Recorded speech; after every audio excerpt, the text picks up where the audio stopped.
माता जी मैंने चल के दिखाओ। क्या बात है।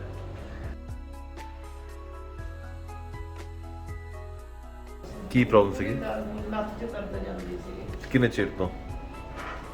ਹੁਣ ਹੀ ਜ਼ਿਆਦਾ 15-20 ਦਿਨ ਹੋਏ ਸ਼ੁਰੂ। ज़्यादा हो गए, ठीक है जी। वो तो पहला? ਤੋਂ ਪਹਿਲਾਂ ਵੀ ਲੱਤ ਦੀ ਪ੍ਰੋਬਲਮ ਹੈਗੀ ਸੀ। ठीक है जी। ਤੇ ਆਪਾਂ ਕੱਲ ਕੀਤਾ ਸੀ ਆਪਰੇਸ਼ਨ? ਹਾਂਜੀ। ਮਾੜੇ ਤੁਰ ਕੇ ਦਿਖਾਓ ਮੈਨੂੰ। This is stitchless spine surgery done at Pakistan, left side. ਤੇ ਹੁਣ ਦਰਦ ਕਿੱਦਾਂ ਹੈ? ਠੀਕ ਹੈ ਡਾਕਟਰ ਸਾਹਿਬ। ਬਿਲਕੁਲ ਠੀਕ ਹੈ, ਕੋਈ ਪ੍ਰੋਬਲਮ ਤੇ ਨਹੀਂ? ਨਹੀਂ। ਮਾੜੀ ਤੇਜ਼ ਤੁਰੋ। ਉਹ ਤੈਨੂੰ ਕਰੋਨਾ ਹੋ ਗਿਆ ਹੈ? ਹੋ ਗਿਆ ਕਰੋਨਾ, ਤੂੰ ਮੰਨਦਾ ਨਹੀਂ? ਤੂੰ ਟੀਕਾ ਲਵਾਇਆ?